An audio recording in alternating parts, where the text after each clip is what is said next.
Good morning, it's Lisa with Lisahealyourself, and today I want to discuss shadow work. I want to discuss shadow work, feeling your emotions, learning what your emotions are. There's so many things when it comes to shadow work that people don't understand, so I want to really give you the basics of it because it's about learning to feel your feelings. It's about learning to feel the unconscious feelings that you don't want to feel. And that's all that is.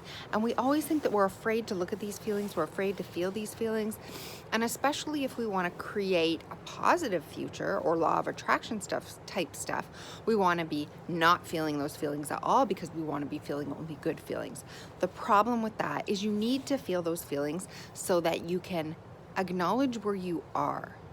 Acknowledge where you are, understand what those feelings are, right? Understand the feelings, see the feelings, become aware of the feelings, allow those feelings to dissipate in a way that allows you to climb up the vibrational rung, that allows you to then take a new choice or a new action or climb higher and get yourself a little higher emotionally than you were before. But if you don't understand your emotions or shadow work, so this is a crash course in shadow work and emotional work. For those of you who don't understand what it is, we're going to start right from the basics and go up, because I think it's really important, because you really can't do the advanced work of creating and of really doing the flip emotions like joy, love, acceptance. You can't get there. The only way you can get through there is to understand your unconscious feelings, what your emotions even are, and how we climb up from the reality of what is. Okay, so there is two sides to this shadow work. First, you actually, before you can do shadow work, because shadow work is actually advanced work. It's not hard work. And people get confused by it and they don't understand how to do it.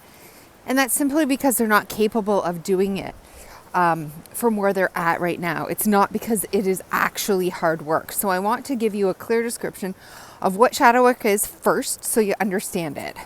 So shadow work was actually a term described by Carl Jung. It's a Jungian term. And it basically just means light. He's talking about light and dark here. So the shadow is dark and the light is light. So the light is your conscious mind, what you're aware of, anything that you're aware of consciously. And the darkness is the subconscious, the repressed, the unconscious feelings, the buried feelings, right? So basically all he's talking about in shadow work is your unconscious feelings. That is it. That is what the shadow is. It sounds a little more complicated when Carl Jung describes it because, he wrote it back in the day when that English was very hard to decipher and understand. However, that's all it means. Shadow work is the part of your emotions that don't have the light shined on them, right? They're the shadow, they're the darkness, basically. The light is not shining on them. So therefore, they're in a shadow. And all he means by that is they're your unconscious, suppressed, unacknowledged, repressed. It's just run by your unconscious and your subconscious, okay? So those are those feelings. That's all that is. So when we're doing shadow work, all we're doing is trying to make the feelings, try to feel your subconscious and unconscious feelings and patterns and everything that is too painful to look at, you bury, you repress, and you don't look at, right? And it gets shoved into this unconscious world, which Jung is calling the shadow world. So if something's too painful to look at, because emotionally it's too painful, and we're unaware of it, we're even unaware of it. It's our upbringing. It stems back to our basic earliest survival mechanisms, and it is better for your brain. It is better for your mind. It is better for your self, right? Your ego, to shove all these feelings into the unconscious where they don't have to be looked at as a way to protect you. So that's all that shadow work is. We're trying to shine light on these unconscious patterns and feelings and things that we have buried because your ego has deemed that it's too dangerous, really. And it's not good for your survival to be looking at that trauma. So it buries it for you so that you don't really know it's there. The only problem is that it is there and it affects everything that you do. Because just because you can't acknowledge it or see it or express it or look at it does not mean it's not affecting everything you do. So that is why we do shadow work, so that we can make this unconscious bucket less. We can understand what's happening so that it can stop affecting these subconscious patterns in our life that are making our life be not what we want. Okay, so the only way that we can make the darkness brighter and less confusing is to shine a light on it, even if what we see we don't like. So we know that when we do shadow work, we're going to see stuff that we don't like. And that's the nature of shadow work. Your mind, your ego would not have put the emotions or the memories or the trauma or the feelings there if it thought that you could handle them, right? It wouldn't have. So shadow work is difficult because it's hard. And some people jump into shadow work when they're not prepared. So before shadow work comes emotional work. Okay, so this is where you get comfortable with emotions. So what am I talking about? Well, a lot of people have a very limited expression of what emotions are. They have a limited vocabulary, for starters, about what emotions they even feel or what emotions even are. So you can type into your computer. I should pull out a list for this video, but since I'm walking, I'm not going to. Just type into your computer a list of emotions, list of all emotions, a list of an emotion wheel, anything. And what you're going to do here is you're going to look at all the words that describe all these nuances and various states of emotions. So once you get this list, this is where we're going to start here.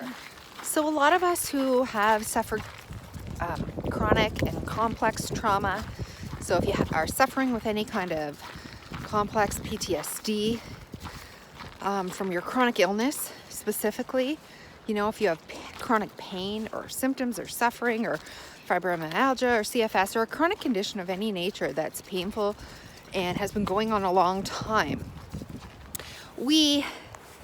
this trauma of your chronic illness has created sort of a repression of all emotions, because we're very used to feeling some of the darker emotions, right?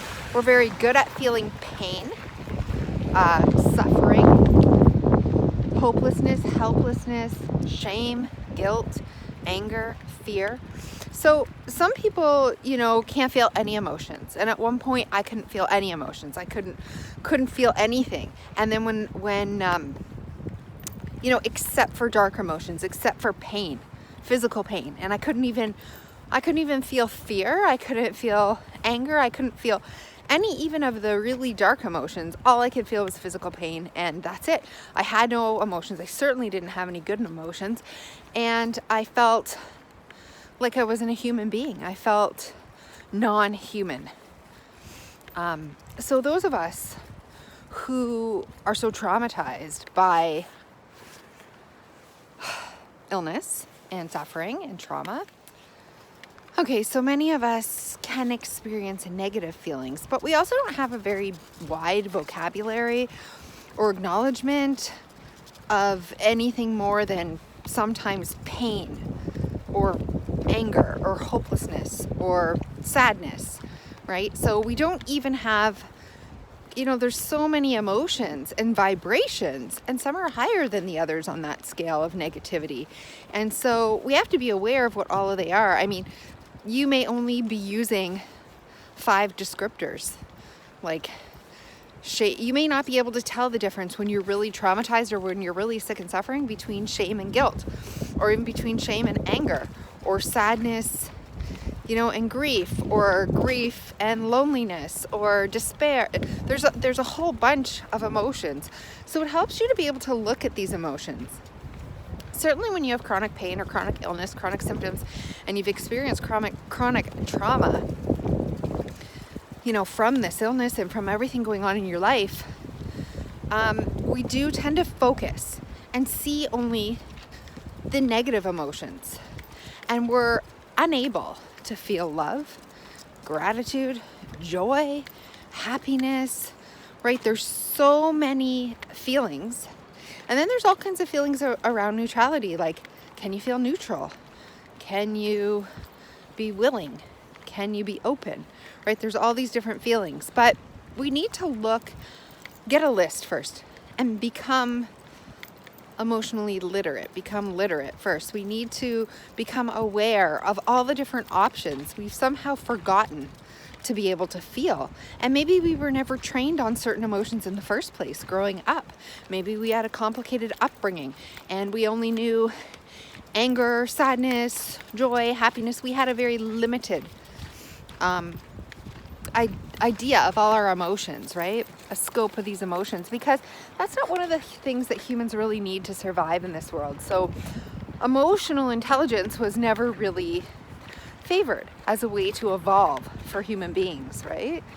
We concentrated more on sensing danger and fear and building things and growing and using our brains to figure out and solve. That's where all the energy gets put. Oh, it's really icy here. I think I'm going to turn around and go the other way. The other road is much more salted.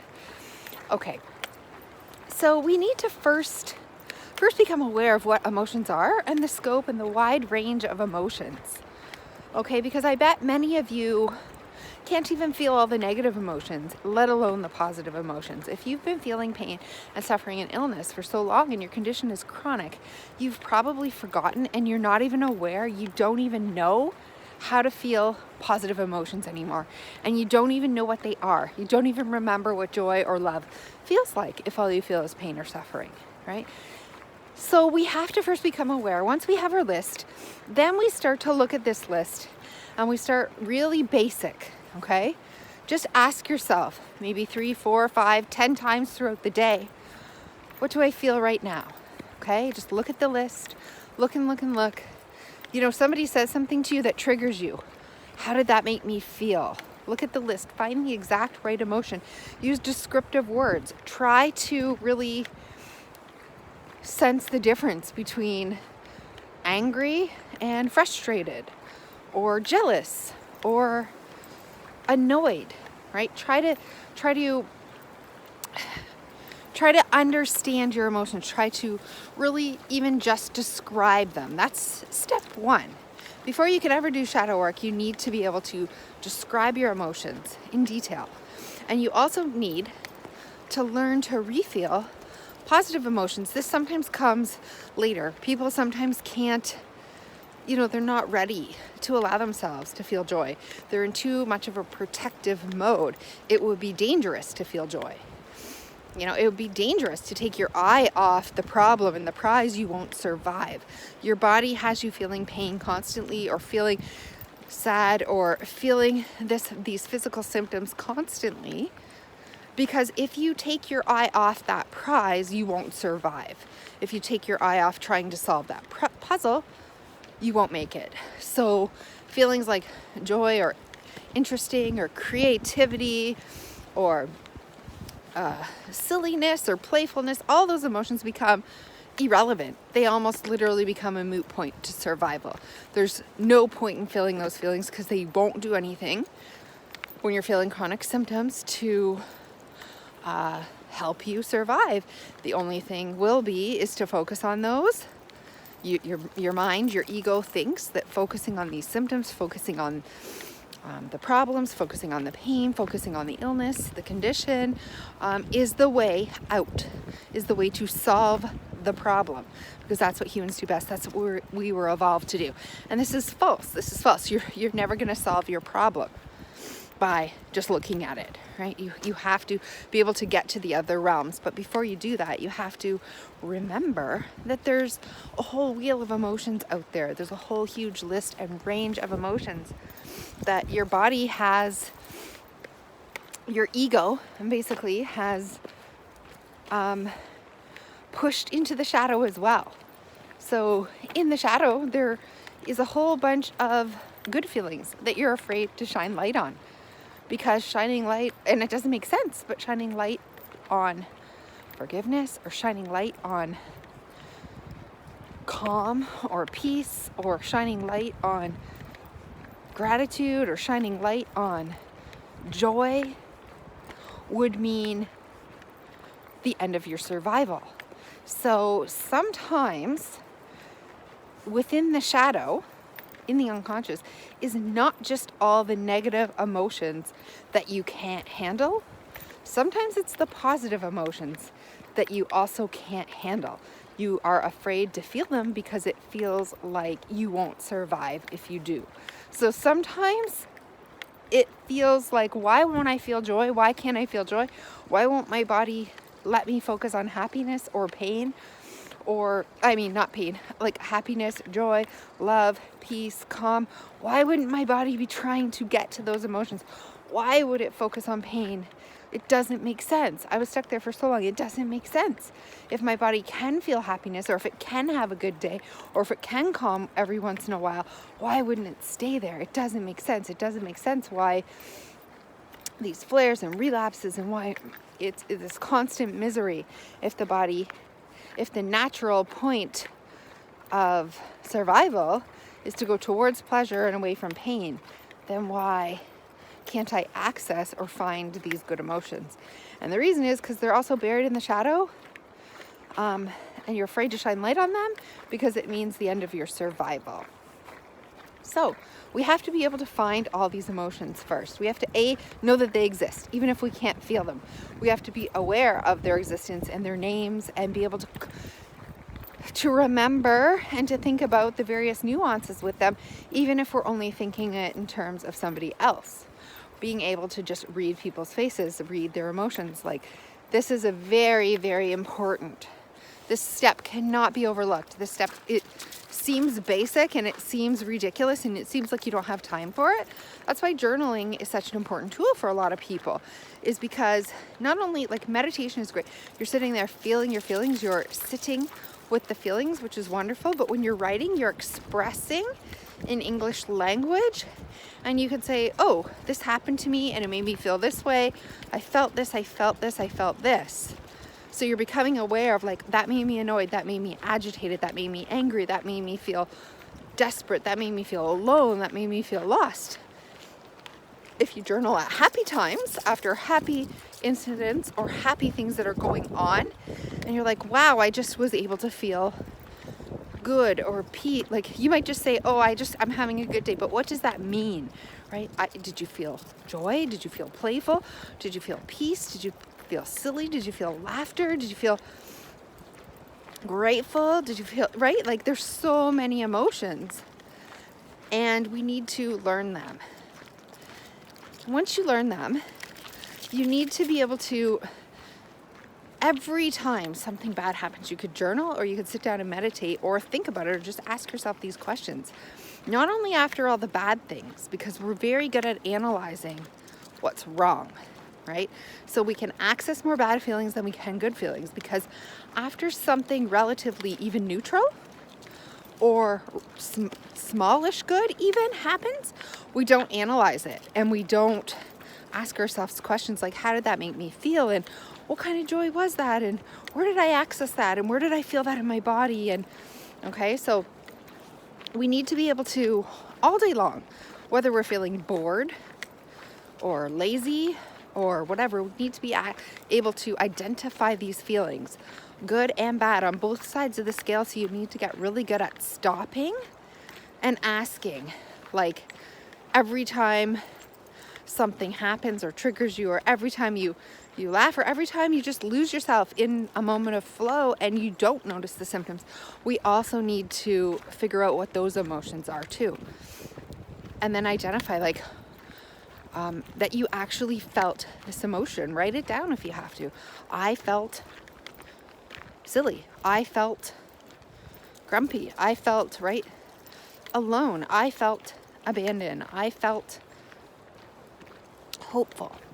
So we write down these feelings as we go through our day to remind us that we are capable of feeling more than just these basic things basic survival modes of operation, these limited limited feelings. We need to branch out from there, right? We need to feel all the rest of them. And so that starts very slowly. Once we feel those emotions, what am I feeling right now? And just identifying it, that is one strategy that people use, and sometimes they just stop there, just becoming aware of the feelings and noticing that we have feelings and we have emotions and we can name them and we can do the work is only the first part. Then we need to ask ourselves, what's underneath that? What's underneath that emotion? Is that it, or is there more? What led to that? Yeah, you feel alone. Why? What's under there? Maybe feeling abandoned really is about grief or loss.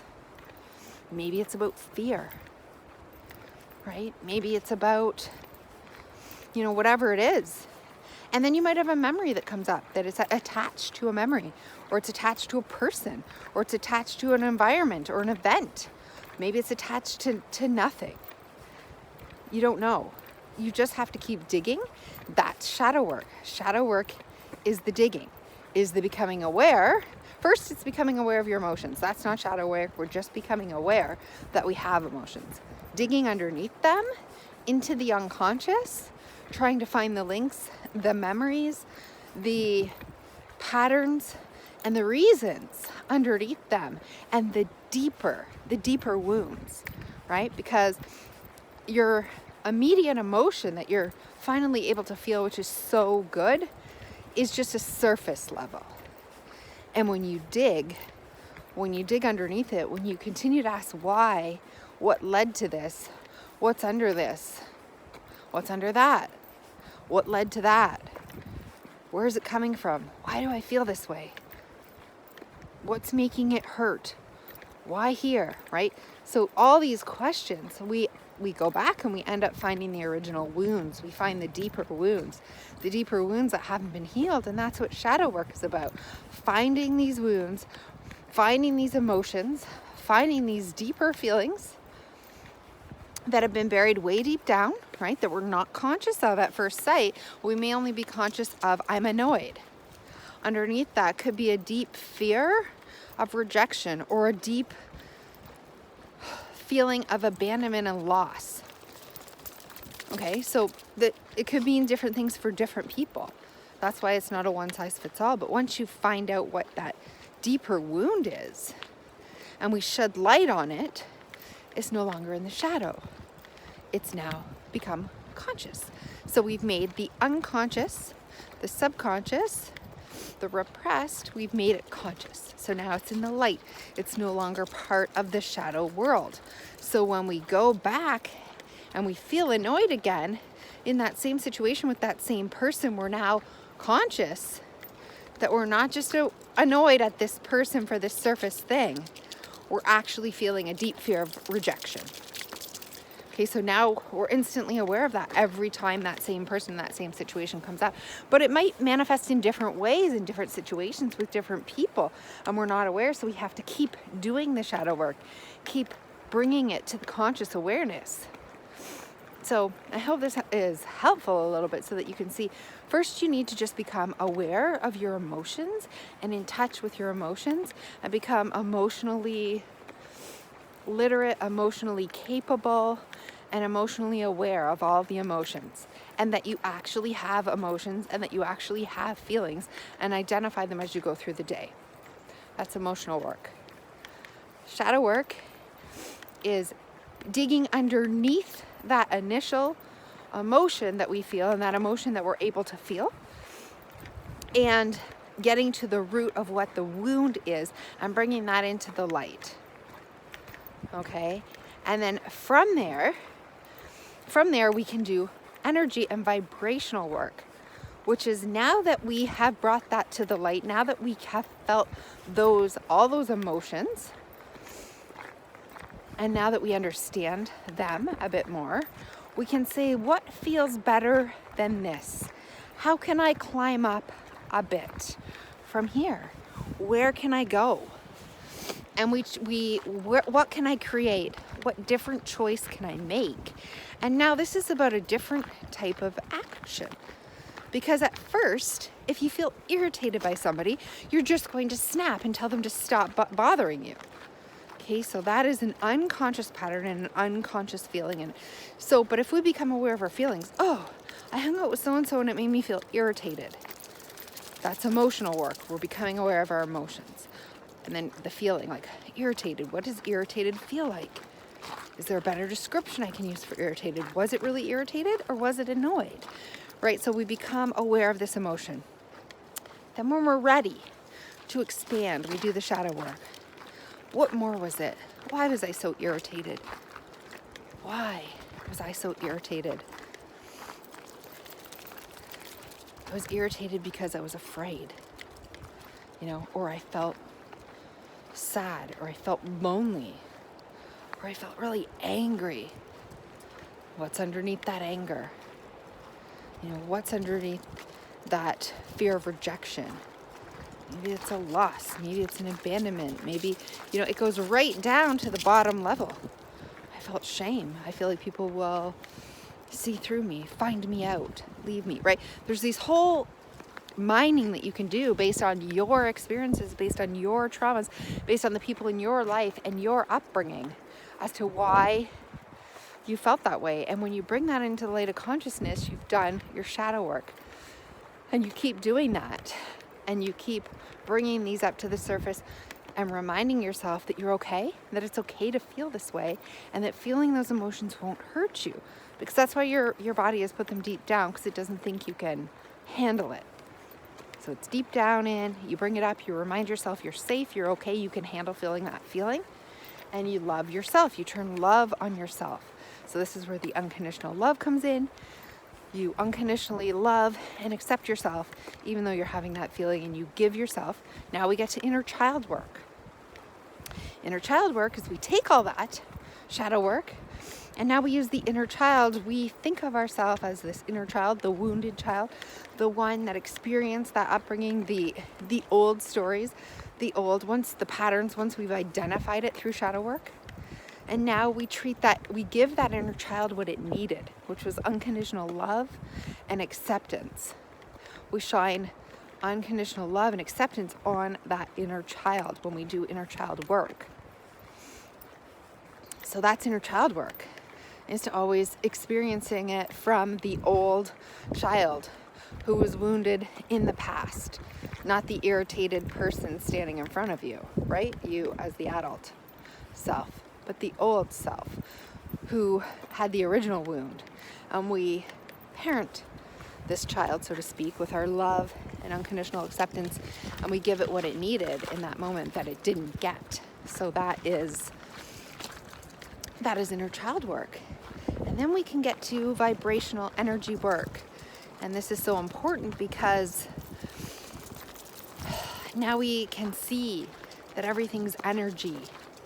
And how do we raise our vibration? How do we make a new choice that authentically, not forces ourselves to change or pretends that we change when we don't, but authentically is able to grab onto that love and acceptance that we're giving ourselves and improve our own vibrational state?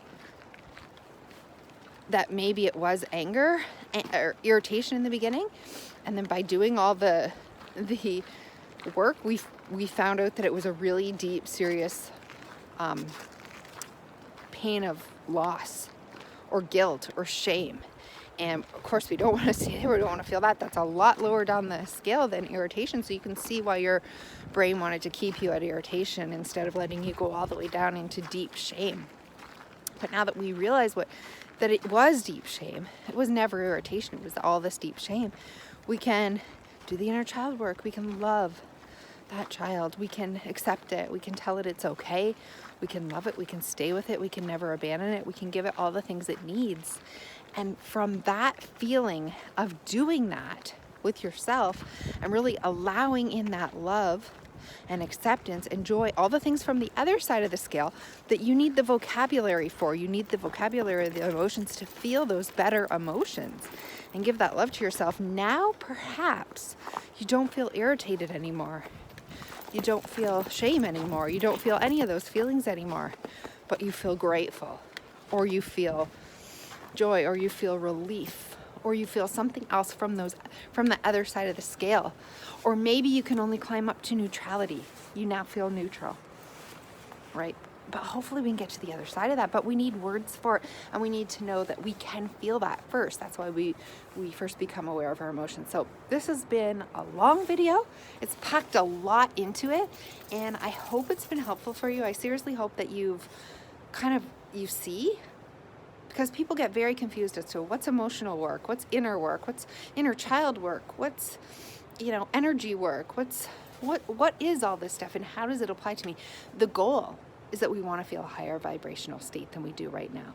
We want to feel and remember how to feel and live in all the good emotional states. We want that to be comfortable and good and right for us. But there's, up here, we can't force that. That is not something that we can just repeat over and over. I'm healthy, I'm safe, I'm loved, if you don't believe it.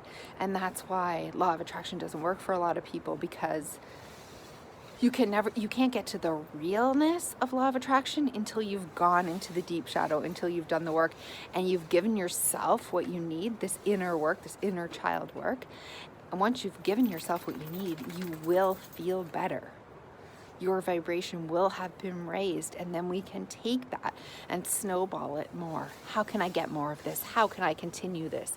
How can I grow this? And that's the work of creation. And law of attraction is, how do you grow that?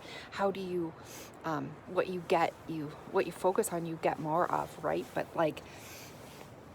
you can't just go from A to Z. There's a whole range in the middle, and that's what frustrates people and confuses people and makes people stop too soon. And then they think or all these different words and terms and, parts and fragmentation and all these different. So we're gonna get more into it and deeper so that you really understand how this is working. And that's what I want for you, because it's important, because we can't get to the higher vibrations. We can't get to creating the life we want if we're not doing it the right way, if we're not doing it in an authentic way, if we're not really allowing ourselves to express and see what's hidden and heal it, transform it. That's how we grow, is through transformation. So we're not able to just erase things, but we are able to transform them. And that's where we're going. That's what this year is about. It's about transformation. And true transformation comes from doing the work and understanding the work, so that you can transform into better health, into better emotions, into a better life. And this is healing. This will heal everything, every part of you, not just your physical body or your mental emotions or your relationships, but all of it, because it's a whole. It's all you. And when you transform one part of you, you transform every part of you. So I hope this video has been helpful, and I will see you in the next one.